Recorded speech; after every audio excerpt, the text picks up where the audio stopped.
Miqësora 24 dhe Almakos, jemi sot në një epizod të radhës të Çka s'tuhet me Ibrahim Mehmetin, analistin politik dhe njohësin e çështjeve drejtnike. Mirë se erdhët. Kënaqësi të kemi. Dua ta filloj me njëherë me atë që realisht janë më të rëndësishme të vendin tonë, institucionet politike, për shkak se janë më vendimarrësët dhe shpesh herë hasin në sfida të mëdha. Cilat sipas jush janë sfidat më të mëdha që përballen institucionet politike në vendin tonë?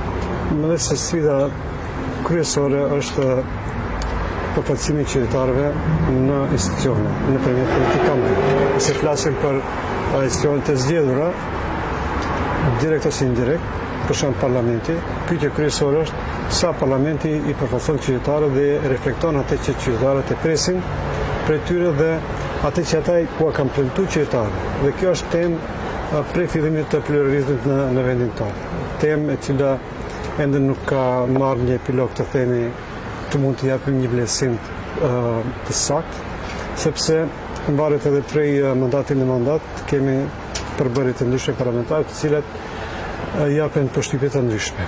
Nga ana tjetër, kuptohet se qeveria ka rolin kryesor në zbatimin e të gjitha politikave, përfshirë ato që i propozon ose i urdhëron parlamenti me rolin që e ka si ligjvënës.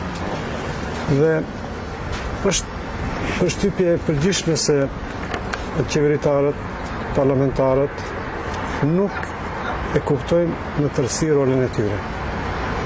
Shpesh herë përzihet roli i qeverisë me të parlamentit, edhe pse parlamenti është mbikëqyrësi dhe në një farë mënyrë është ashtu të shprehim shefi i qeverisë, mirë po në realitet shohim se kjo nuk ndodh në atë mënyrë dhe shpesh shohim që politikanët, deputetët për shembull, shkojnë në zyrën e kryeministit ose në qeveri për konsultime. Duhet të jetë e kundërta.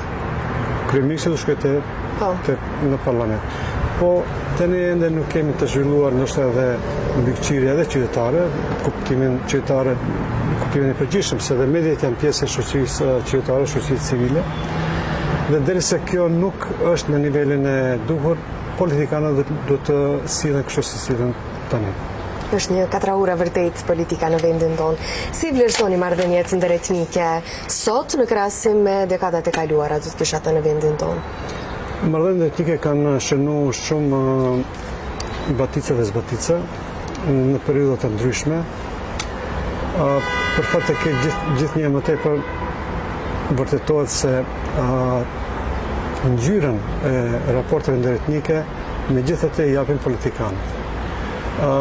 Ne mund të themi se edhe qytetarët janë pjesë e kësaj pasqyre të themi të moderne ndërrethmike dhe sigurisht se edhe qytetarët e kanë një pjesë të rolit, nuk them qytetarët në përgjithësi, po individët të cilët janë më të zëshëm, do kisha thënë më agresiv në diskursin publik. Tani me mediat sociale kjo është edhe më e dukshme, sepse shohim që shpesh herë mediat sociale, në fakt njerëzit të cilët i përdorin mediat sociale për ta promovuar një politikë, një mendim ose një qëndrim, shpesh herë reflektohet edhe te politikanët, sepse politikanët me që janë në përgjithësi kalkulant me atë që çka ju pëlqen qytetarëve dhe tash ata që kanë përkrahje më të madhe nga qytetarët në një mënyrë fitojnë edhe pushtet më të madh. Dhe kjo bën që edhe qytetarët të kenë rol për atë se si zhvillohen marrëdhëniet etnike nëpërmjet përkrahjes së politikanëve të caktuar. Po në përgjithësi mendoj se nëse flasim për këtë moment, mendoj se marrëdhëniet etnike janë në nivel më të ulët se ç'kanë qenë. Kjo është përshtypja ime, sepse kur qeveria për shembull ose parlamenti, po sidomos qeveria, kur ka një harmoni, kur ka një transparencë të themi në kontekst të raporteve ndërrethmike, kur i shohim ministrat se respektohen, janë të respektuar, sidomos kur bëhet fjala për përfaqësuesit e komuniteteve më të vogla, duke filluar nga shqiptarët si komuniteti i dytë, po megjithatë maqedonësit janë komuniteti më i madh, kanë më shumë deputet, më shumë ministra. Dhe kur e shef se si ata e trajtojnë si trajtojnë marrëdhëniet etnike në kuptimin e komuniteteve, se marrëdhëniet etnike janë kështu, mund të thotë si floskull marrëdhëniet etnike, nuk kemi ne ashtu, po si këto si politikanët i trajtojnë çështjet etnike. Në rastin më të dukshëm është trajtimi i gjuhës, për shembull, kur si shqiptarë shohim se ministrat maqedonisë nuk respektojnë gjuhën shqipe, edhe pse ministrat shqiptarë respektojnë, atë se vetëm ata gjuha shqipe është vetëm për shqiptarë, nuk është për maqedonisë. Ideja është që gjuha shqipe të bëhet e dukshme. Në nivel komunal kjo vlen edhe për gjuhët tjera. Siç është edhe vetë numri i qytetarëve. Kuptohet. Po në nivel komunal mendoj se është pak më mirë, toleranca është më e madhe. Unë e di shumë raste kur këshillat komunale kanë votuar që një gjuhë të jetë zyrtare, në përdorim zyrtar ose zyrtare, edhe pse nuk është kjo popullat nuk është 20% për shembull në atë komunë, duke shprehur vullnetin e mirë. Ndërsa në nivel shtetëror, ku gjuha maqedone dhe gjuha shqipe janë zyrtare, ne shohim se kemi anashkallime, kemi strekëmza, përpjekje të lloj-llojshme për ta minimizuar dukshmërinë e gjuhës shqipe, dhe kjo sigurisht se reflektohet edhe te popullata. Tash dëgjoj nga njerëzit, po edhe unë vetë kam vërejt për shembull se nëse flet ti shqip në një mjedis maqedonisë, gjithë kthehen të shohin çka ndodh. Në mandatet e kaluara, disa mandatet e kaluara, kjo nuk ndodhte. Ishte punë shumë normale. Tani duket si çka është kjo punë? Kush ju lejuhet të flisni shqip? Po e interpretoj të themi atë për shqipin time. Dhe kjo nuk është mirë për vendin.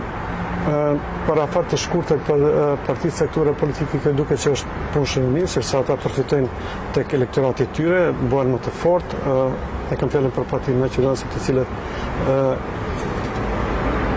ato të cilat nuk është vetëm një parti, por ka disa parti që thirren atë që Maqedonia është për maqedonëse, për shumicë, dhe tjera duhet të heshin edhe të presin të përfitojnë të drejta atë sa maqedonët u lejojnë atyre. Dhe jo se këto të drejta janë të caktuar me ligj ose me kushtetur. Do të thonë, ky është problem serioz, dhe kjo mendoj se në afat të gjatë do të reflektohet negativisht për të gjithë. Po ndoshta për maqedonësit njësoj sa edhe për tjerët.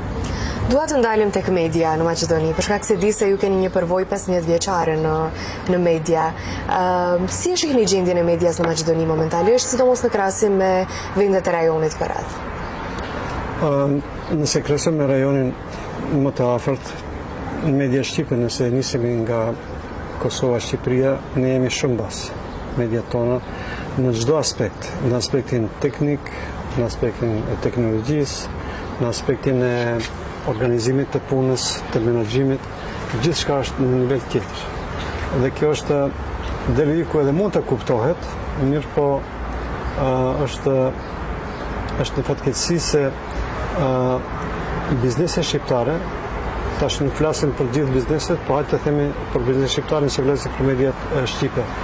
Mendoj se ato mund të ndihmojnë më tepër, sepse mediat nuk shesin.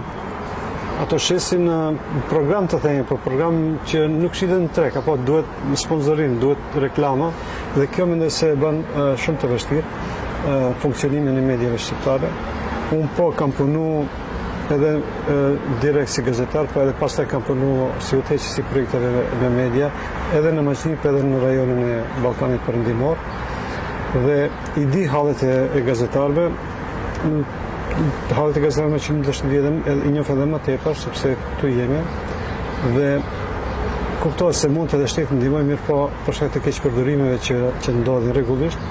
Kjo tani ka fituar si një stigmë, se nëse shteti ju ndihmon mediave, automatikisht këtu kemi përzierje ose deformim të realitetit të cilën mediat duhet ta shprehin. Kjo edhe deri diku edhe është e vërtet, mirë po ka mënyra kjo të tejkalohet, se ka shumë shtete që i ndihmojnë mediave pa u përzi në politikën editoriale, po kryesore është që mendoj se kjo ndoshta duket naive, po mendoj se bizneset shqiptare kanë mundësi edhe duhet që ndihmojnë mediave, sepse cilësia ekziston. Mirë po nëse nuk kemi jetë, nëse nuk e kam jetë, nuk mund bësh emision. më e thjeshtë që është.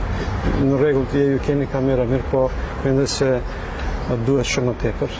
Dhe gazetar si gazetar, po, tash nëse flasim për vetë gazetarët, tash ju gjenerata e juaj që jeni, më duket se jeni zhvilluar një frym pak më ndryshe, mos t'ja dhe një kualifikim, se i dhënohen kolegët e mi më të vjetër, po është kreativiteti, është iniciativa, dhe me thonë, kjo është ajo që mungon. Edhe ka shumë media të cilat edhe kanë njëte, media tradicionale që themi, mirë po disi si mënyrë, si inicione kanë kuptu, e kanë pranus atë inicionin e funksionimit të medias dhe shifet një ngecje, jo vetëm të shqiptarët, po nëse flasim për shqiptarët, kjo është. Edhe nëse i krahason media maqedonase me media Shqipëri, Kosovë, po të themi edhe Serbi, Bullgari, gjithashtu, janë larg, ndoshta edhe më larg. Kështu që mediat mund të kenë një rol shumë të rëndësishme, duhet të kenë një rol shumë të rëndësishëm, por te ne janë gjithçka është në mëshirën e politikanëve dhe kjo është fatkeqësi për një shoqëri. Edhe media në përgjithësi është bërë shumë monotone dhe shumë grije dhe me të vërtetë siç e thatë edhe ju mungon kreativiteti dhe pasojat janë se mungojnë edhe gazetarë që aspirojnë për të bërë diçka të re dhe për të bërë diçka ndryshe. Edhe pastaj kjo reflektohet edhe te politika, sepse gazetarët janë ata që kryejnë ambientin, ata që i prezantojnë politikanët e ri të zen, ata që nuk mundesh vetëm me Facebook edhe me këto media sociale të krijosh politikanë të ri, gjenerat të re politikanë, kështu që mediat janë të rëndësishme. Çfarë roli duhet të luajë gazetaria në periudha të vështira, në për kriza sociale apo në për kriza politike që vazhdimisht herë do kur do paraqiten, sidomos në vendin tonë? Po ne kemi pa kësi rastesh kur kemi pas kriza, të themi kur ishte lufta në Kosovë, kur shqiptarët e Kosovës u gjetën një situatë shumë të vështirë. Mediat, unë kam qenë të themi dëshmitari asaj kohë dhe pjesëmarrës aktive si gazetar. Mendoj se gazetarët kanë qenë jashtëzakonisht aktiv, nuk e kanë marrë punën ose mundin ose ta banalizojmë edhe të themi se edhe pagesa nuk ka qenë në pyetje në atë kohë. Qëllimi kryesor ka qenë që fitimi nuk ka qenë domethënë në temë, ka qenë që t'ju ndihmojë qytetarëve në çfarë do të forme, me informim, me lidhje të njerëzve të cilët nuk mund ta gjejnë njëri tjetrin. Kështu që mediat gjithmonë kanë një rol të rëndësishëm. Sidomos në të kaluarën ka qenë kjo edhe më e rëndësishme kur s'ka pas media sociale, s'ka pas as internet. Ka qenë forma e vetë me... Mediat kanë qenë dritarja kryesore të themi. E urlidhse midis qytetarëve dhe po sidomos media e shtypur në atë kohë, nëse flasim për krizën e Kosovës, për luftën në Kosovë, sepse njerëzit që ishin në përkampe nuk kanë pas televizora, as antena, kuptohet. Telefon s'kishin, domethënë, s'kishin rrjet, kështu që në asaj kur tash unë shkova për shpalosi një rast shumë ekstrem, ndoshta, po kjo është realiteti. Se nuk i dihet, domethënë, media gjithmonë janë sigur mjekët. Kur ishte kampi këtu në afërsi të Shkupit ose të kufirit të Vllacës, kujtohet se aty ishin mjekët dhe gazetarët të parë që morën pjesë më aktive në të themi edhe që ndihmon atyre njerëzve që ishin në hall.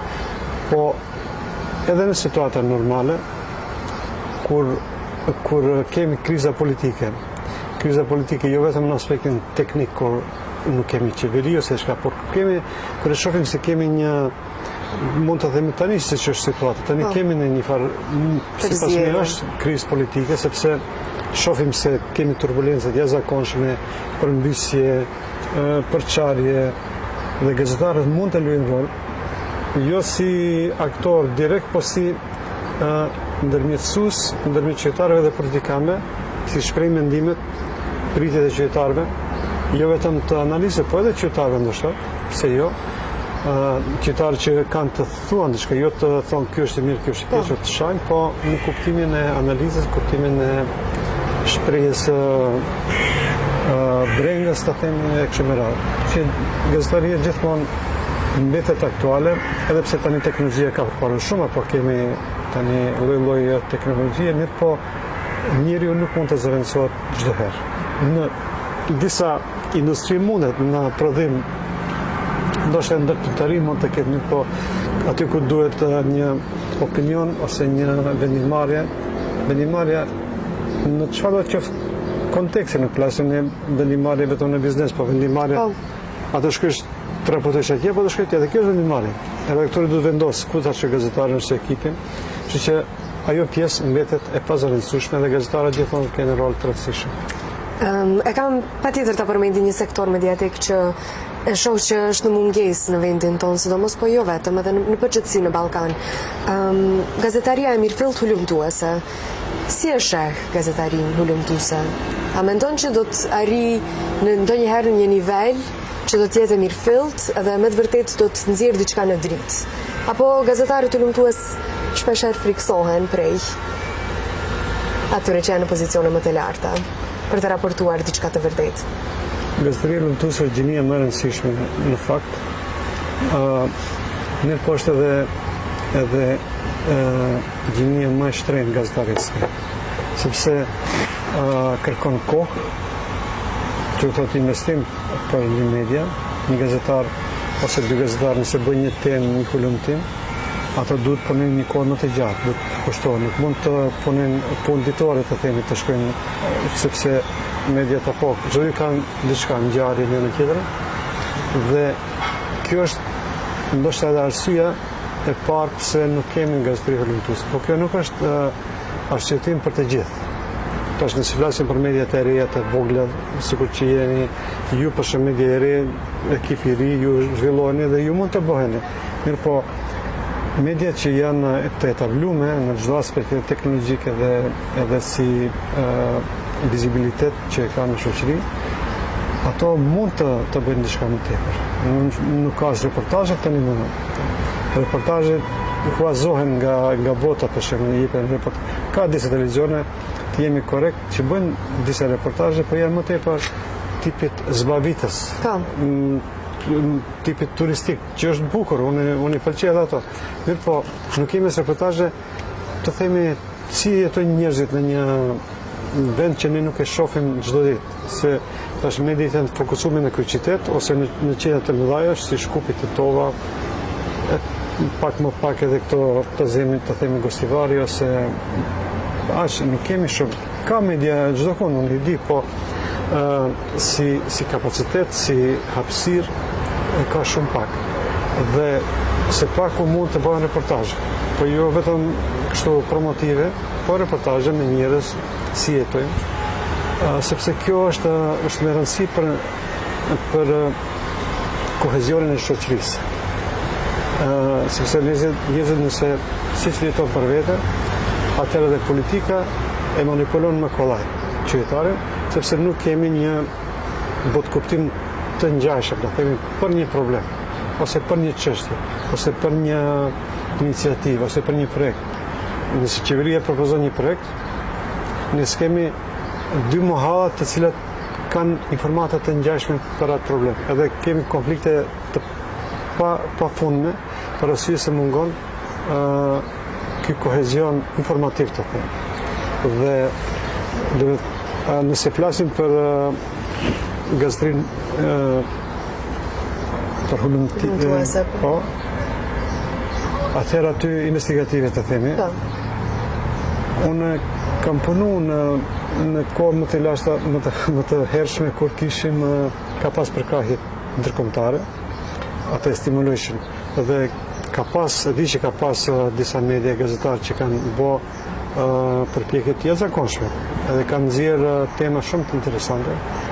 Mirë, po në momentin kur kjo mbetet aktorëve lokal, aktorëve nacional të themi, ose mediave vetë mediave, aty shohim se ndërpritin këto. Kemi hulumtime sipërfaqësore, mirë po kjo është një mungesë shumë e madhe e cila në anën tjetër kjo i stimulon spekulimet, pashethemet edhe keqpërdorimet. Kur nuk ke qartësim të një problemi, atë se kush e interpreton mënyrën e vetë dhe e keq përdor në sipas nevojës së vet. Edhe është bërë vështirë edhe të ruhet integriteti një gazetari, sidomos në këto lloj hulumtimesh, për shkak se kemi ndikime politike të vazhdueshme edhe shpesh herë të kërcënohet integriteti edhe është e vështirë të funksionosh. Po, ai është problemi në vetë, unë di se shoqata e gazetarëve të Maqedonisë bën përpjekje për mbrojtjen e gazetarëve, mbrojtjen ligjore, për sigurinë e kështu me radhë. Mirë po, që të mund t'i aplikojsh këto standarde, duhet të kesh edhe instrumente, duhet të kesh edhe njerëz. Edhe në fund të fundit duhet të kesh edhe mjete financiare, sepse kjo gjithë to që klasin kërkon investime financiare, sepse duhet njerëz të cilët do të merren ato punë. Nëse nuk i kemi këto resurse të themi atëherë, këto rregulla mbeten në letër. Edhe realiteti ynë është ky që është për shkak të këtyre faktorëve të them. Si vlerësoni rolin e medjave në përqimin e narrativave ndëretnike? A mund të jenë ato ndihmuese apo shpesh herë edhe nxitëse të tensioneve? Zakonisht janë nxitëse, me dashje ose pa dashje, më shumë me dashje, po edhe pa dashje. Një shoqëri kur kemi një shoqëri multilinguale, që është multietnike po edhe multilinguale, ne mediat më të mëdha që i takojnë komunitetit më të madh, nuk kanë kurfar informate për të çka ndodh në komunitete tjera. Sidomos çka ndodh në komunitetin shqiptar, që është komuniteti i dytë dhe shumë i rëndësishëm në vend, nuk ka kurfar informacionesh. Ato i nxjerrin këto përfundimet ose teoritë i ndërtojnë në bazë të muhabeteve që i kanë me shokët e vet. Ka dhe një shok shqiptar, edhe ato ndërtojnë qëndrimet edhe dalin, mund ka raste edhe në biseda private kështu për shembull. Flasin për një temë, shkojnë larg, a nuk kanë kurrë njohuri. Edhe thonë ti ke një shok apo jo? Po e kam një shok, ai më ka treguar kështu se ky është kështu, ky është atë. Po ti në rregull që ke shok, edhe është mirë të kambesh informata, mirë po nuk mundesh ndërtosh qëndrim edhe ta prezantosh kur s'ke informata personale, originale, po dikush mund të manipulojë apo jo.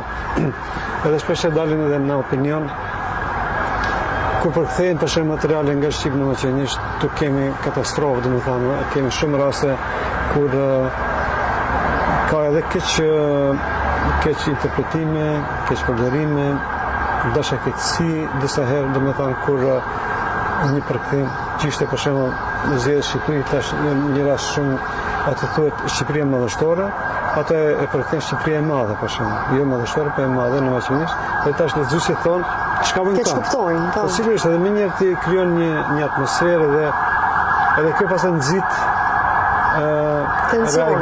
reagime të zinxhirta.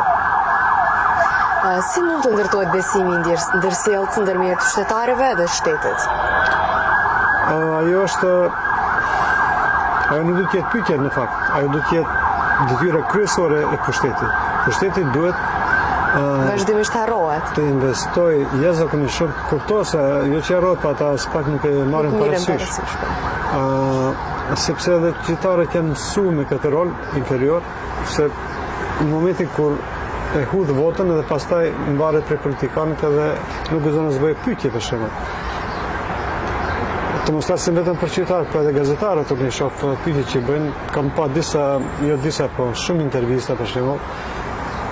Më të një Shqip, këto si dy media gjysore më dominante në eter të themi.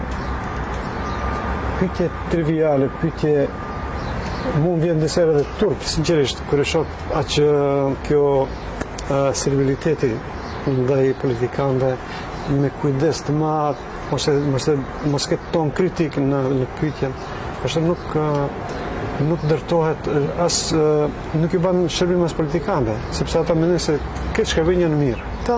Se ti nuk i bën pyetje tu, jo këtë ke. Shiko, tani është edhe një problem tjetër se ose këtë është mirë ose këtë është keq.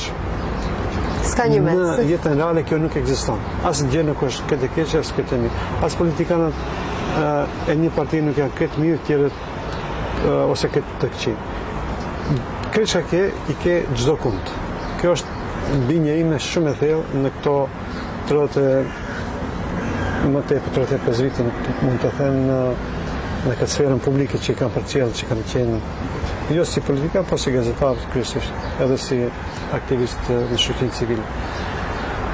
Nuk ka dhe me thonë bardhëzi, nuk ekziston. Të media tonë ekziston bardhëzi. Kjo parti është e mirë, kjo është e keqe, politikanët janë të mirë, këto janë të këqij, edhe tash prandaj ne kemi kështu degradim edhe të nivelit të kulturës politike. Edhe politikanët shpeshherë unë kam përshtypjen se ata i pranojnë këtë narrativ të medjave, si ju pëlqen disa herë edhe unë përvija dhe mediat e thonë që jeni të këtillë, ne jemi të mirë, secili e merr të mirën për vete dhe këtu është një problem. Po presioni duhet vi nga mediat edhe nga shoqëria civile, për fat keq edhe shoqëria civile është pjesë e kësaj pasqyre që po e diskutojmë. Edhe ato kalkulojnë me atë se çka është më e mirë për momentin, sepse frigohen. Pyetja tjetër është pse njerëzit frigohen, pse mediat frigohen dhe pse shoqëria civile frigohet. Dhe kjo është pyetja më e tmerrshme, ose çështja më e tmerrshme. Kur keti frikë në një shoqëri nga ana e gazetarëve, qoftë për ekzistencën e tyre, qoftë për presionin politik ose privat, atëherë nuk mund të presësh përparimin në shoqëri. As politika nuk ka dobi, që gjithë shoqëria shkon në shembje dhe ne e shohim këtë. Nëse kjo është mungesa e reportazheve dhe nuk po shkojmë te gazeteria hulumtuese. Vetëm reportazhe bën, dhe shkojnë gazetarët në Shqipëri, në Kosovë, pa edhe në Serbi, të themi as në Bullgari, ata që kanë interes për, po nuk shkojnë. Marrin një raporte për tyre, për burimeve të cilat i zgjedhin, secili zgjedh atë që i pëlqen, por nuk ka edhe ajo është hulumtim. Kur të shohë se çfarë zhvillimi ka, çfarë përparimi ka në këto vende, nëse flasim për shqiptarët, unë që e shoh atë që ndodhet në Shqipëri dhe në Kosovë, ne jemi komplet të ngrinë në kohë dhe në hapësirë. Dhe nuk e di pse njerëzit nuk e shohin këtë. Edhe politikanët tanë me këmbgulje mundohen që ta çojnë përpara këtë agjendë në thojza, edhe pse edhe vetë duhet ta shohin se punë nuk janë në rregull. Shife këtë po shohin këtë pasurinë që shkoni që në Prishtinë, që ka qenë deri para 17 ditës ka qenë në okupim praktikisht. Një farë formë të okupimit ka qenë edhe disa herë edhe okupim vërtet. Nuk mund ta njofesh. Për Tiranën, unë kam filluar Tiranë 30 vite të themi që kam filluar të shkoj në Tiranë, është transformim i hatashëm. Dhe nesër ndodh asgjë. Edhe kjo nuk është vetëm mjetet financiare, po është problemi i shoqërisë.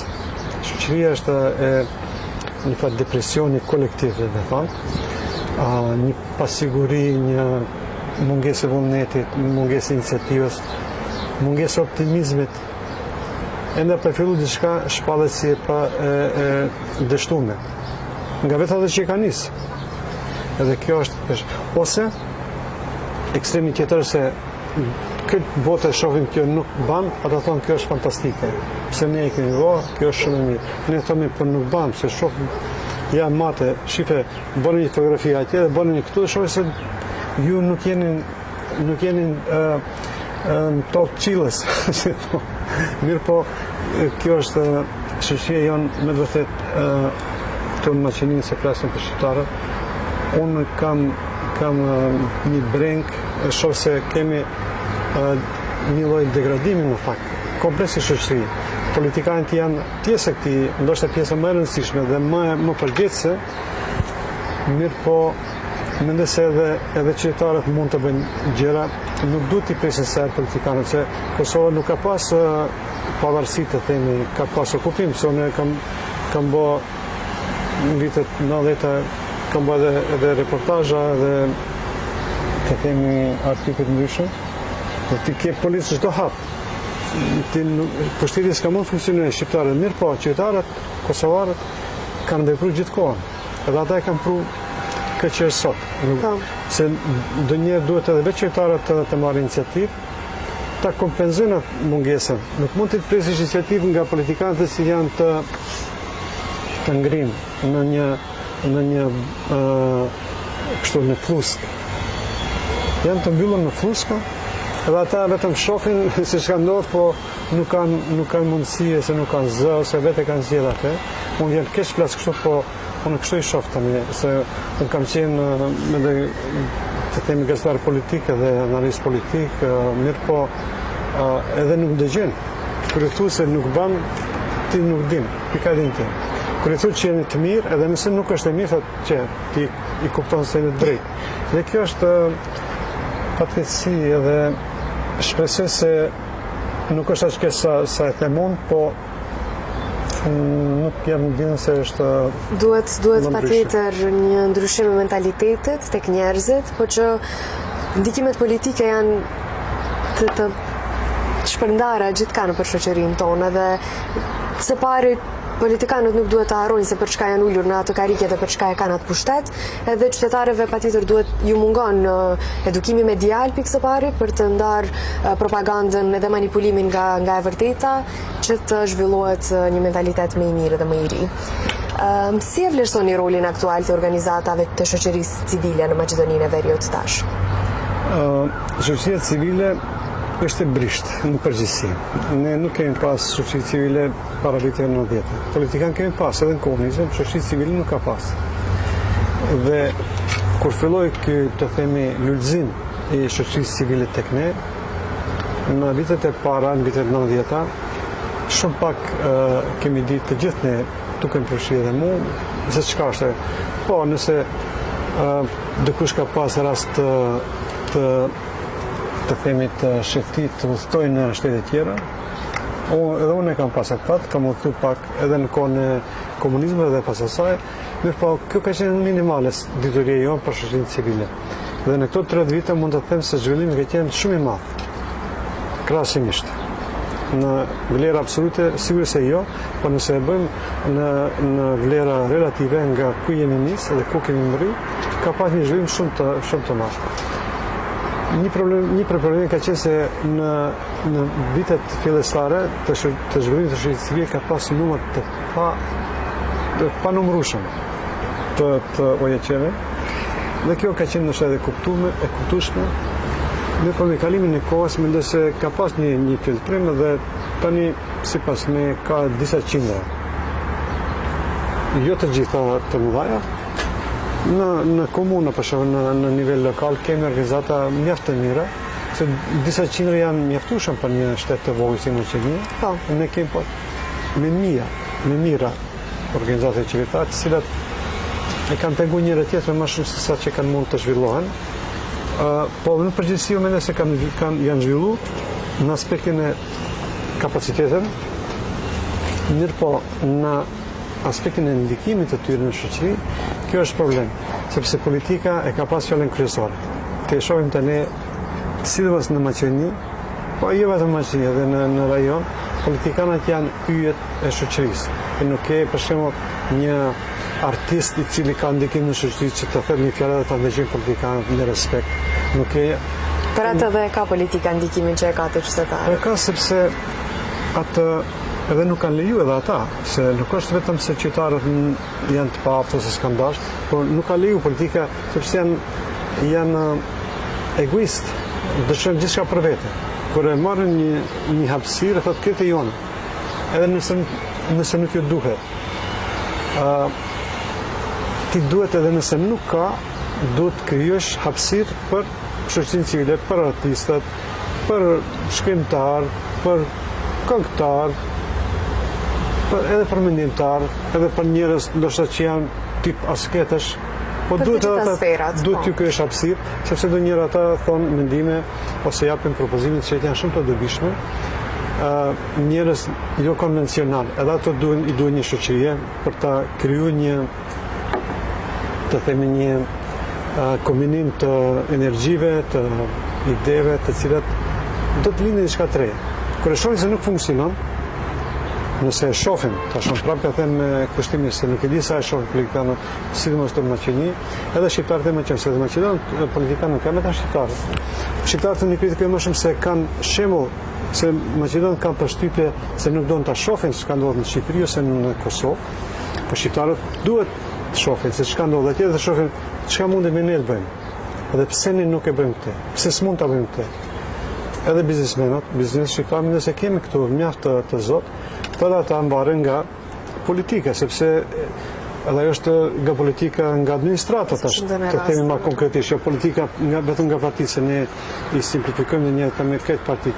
Administrata është qeveria, institucionet, edhe komunat bëjnë pengesat që këto biznesmen të mund të zhvillohen atë sa do të munden, po ata kanë kapacitete, mirë po duhet dikush të krijojë ambient edhe lejoj hapësirë edhe për tjerë, jo vetëm ato buhen kryesore. A janë këto organizata realisht të pavarura nga ndikimet politike? Shiko, ndikime politike asnjëherë nuk mund të abinjenish komplet. Sepse ne jemi njerëz, gjithë kemi bindje politike dhe kjo është në rregull. Ajo që është problem të ne, problemi kryesor është se për të zonë organizatë qeveritare. Organizatat qeveritare e shpreh një misionin e vet që ka. Qëllimin e vetë. Po ne jemi mbledhur si qytetarë, grup qytetarësh për këtë qëllim. Qëllimi jonë është të zonë kodin, natyra, mbrojtje e mjedisit, ose përmirësimi i marrëdhënieve ndëretnike, ose domethënë tema të pafundme apo jo. Edhe problemi se shpesh këto organizata i harrojnë këtë që e kanë si të themi si preambul të vetën dhe përzihen dhe futen në për tema që nuk e kanë si mandat. Kjo është problemi i politizimit edhe kjo është si rezultat ndoshta i ndikimit të politikës.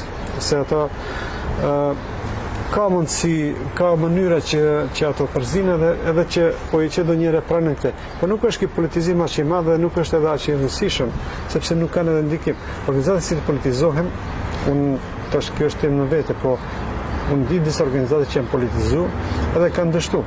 Organizate që kanë mbajtur neutralitetin, e kanë çuar misionin e vet ashtu si e kanë filluar, edhe ato ekzistojnë, edhe punojnë, edhe janë të suksesshëm. Kështu që te mediat është më problem sipas meje, sepse mediat kanë ndikim direkt në shoqëri, o që kanë ndikim në mjediset të kufizuara. Përveç atyre që janë në nivel nacional janë pak. Po organizatat në për mjedise lokale, kuptohet se ato mund të manipulohen nga politika, japin nga një grant për kodi manifestime, edhe tash aty nuk mund të evitosh. Kjo edhe ndodh çdo kund, se ne jemi tepër një të kujdesshëm të prem dhe natë. Sikur pas gjehet për shembull një votë të tjetë bëhet luftë se ky ai njeriu me nevoja për shembull të veçanta ose me pengesa tash ka ndim, kam qenë unë, kam bashkuar dhe zgjedhjet me njerë që në kam, kjo është manipulim, të shef se njerë nuk mund, duhet dhe kushtë ndihmoj, apo? Edhe e të prënë edhe kur nuk ka nevojë. Ndikimi është çdo kënd botë ndodh. Unë atë se kam pa unë në për botë, ka ndikim, ajo është i pavitueshëm. Po manipulimi është problem. Manipulimi është problem, se ti çdo kush mund përpiqet të ketë ndikim. Mirë po nëse ti e pranon, ti jesh zëdhënës ose ti jesh si thonë mashë edukuj, atër është problem. E kjo ndodh të politika më shumë se të shoqërive civile ose të mediat. Atë që shofon mediat prapë mendoj se përpiqen të mbajnë një dinjitet profesional. Cilat janë faktorët që ndikojnë pasivitetin e vazhdueshëm të qytetarëve në vendin tonë? A është mosbesimi, mungesa e informacionit apo mungesa e mekanizmave funksionale? Sinqerisht, tash nga perspektiva kohore, më duket se friga është faktori më i madh. Friga, pasiguria. Friga, pasiguria janë apo shpinë për shpinë shkojnë. Kjo i bën qytetarët të pasivizohen, se nëse ban një iniciativë, thotë si do reflektohet kjo? Ndoshta do kemi problem nga kryetari i komunës ose nga qeveria, mbarë çfarë niveli vepron. Dhe kjo i pasivizon njerëzit edhe i bën të padobishëm. Edhe prandaj kthehemi te ajo që e tham, prandaj ne jemi kështu si shoqëri, sepse ka frikë. Unë i shoh tash, ndoshta të projme këtë krahasime, po i shoh debatet nëpër Kosovë, dhe atje ka zënka. Mirë po, politikanët sillen si kolegë me gazetarët, nuk sillen nga pozicioni që kështu do të thonë nga pozicioni që janë politikanë. Vetëm është një sjellje primitive. Te ne është pak më e theksuar, jo vetëm të shqiptarët, edhe të maqedonisë njësoj, ndoshta edhe më shumë. Edhe kjo është ajo që i bën qytetarët pasiv, se ndihen të pasigurt. Çfarë duhet të ndryshojë që qytetarët ndihen më të fuqizuar dhe më të përfshirë? Duhet të marrin guxim. Kjo është përgjigje shumë e thjeshtë. Mirë po, kjo nuk është aq e thjeshtë të bëhet, se të thuhet është e thjeshtë, duhet të jenë guximshëm. Mirë po, kjo zhvillimi ekonomik, nëse ndodh, siç premtohet, edhe nuk ndodh, aq sa premtohet, zhvillimi ekonomik i bën qytetarët më të guximshëm. Siguria ekonomike, sepse qytetarët duhet të jetojnë, apo kanë familje, njerëzit, edhe nuk është edhe korrekt të ti fajsosh njerëz që marrin rroga minimale, të është i bërë guximshëm dil me para qeverisë ose para pushtetit. Kjo nuk është aq e thjeshtë. Dhe kjo është pse varfëria keq përdoret. Dhe kjo në mënyrë plastike mund të shihet në shtetet me varfëri ekstreme. Kemi diktatorë të cilët sillen si me qenë perandor dhe qytetarët sillen si me qenë robër, edhe në shtetin e vet. Tani nuk është deri në atë shkallë, mirë po varfëria ose pasiguria ekonomike i bën qytetarët të pasigurt të paguximshëm, edhe pastaj kjo qytetarët janë në shoqërinë civile, në media, në industri, në çdo kund. Dhe kjo është, do të thonë, ai ambienti i përgjithshëm, se nuk është kjo vetëm për një shtresë shoqërore. Kjo pastaj është si smundje ngjitse, kjo frikë, kjo pasiguri. Në teori shumë gjëra janë në vi, por në praktik nuk e di se sa shkon. Në praktik duhet përpjekje. Unë pse thash, ju gazetarë të ri, ju keni ndoshta më pak eksperiencë, por ju keni më tepër guxim, keni më tepër ide, keni më tepër energji, edhe duhet keni pak edhe revolt. Sepse rinisi takon të ketë revolt. Jo revolt destruktive, unë tash kështu se unë kam qenë i ri vetë dhe kam qenë pak kështu, ndoshta kam pas revolt, mirë po është mirë revolta të kanalizohet në projekte konstruktive, që prodhojnë vlera të reja që bëjnë ndryshim në shoqëri. Çdo kush mund të bëjë shoqëri. Çdo njeri mund të bëjë ndryshime të marramendëse nëse ka guxim, nëse armatoset me njohuri, me dituri, dhe nëse krijon rreth me të cilën do të bashkohen. Qoftë shoqëri civile, qoftë parti politike, qoftë medium, qoftë njëri kështu që është prezent në çdo kush prej nesh mund të bëjë ndryshime, vetë jo, por çdo kush mund të nisë ato ndryshime dhe pastaj njerëzit bashkangjitur. Për të bërë ndryshime të vërteta. Zotri Mehmeti, unë ju falenderoj shumë për bisedën dhe faleminderit shumë për kohën që datë. Faleminderit ju, ishte kënaqësi e vërtet. Kënaqësi edhe për ne. Miq të dashur, edhe kësaj interviste erdhi fundi për të takuar përsëri javën e ardhshme në një episod të radhës Diçka Stuhet. Për fund, dua të falenderoj sponsorët tanë gjeneral, Tremlumi, kompania gjigande që ndërton ëndrrën tuaj me projektet që flasin vet. Faleminderit Super Company, distributori dhe investitori i përgjithshëm që kujdeset për cilësi dhe modernitet të shtëpitë tuaja. Studio Gjoni, qendra estetike ku bukuria takohet me profesionalizmin. Villa Films, mjeshtrit pas objektivit që kthejnë eventet tuaja në një kujtim të përjetshëm. Austrian Palace, vendi ku tradita takohet me cilësinë, dhe agjencioni marketingut BF Development. Faleminderit shumë që jemi javën e ardhshme.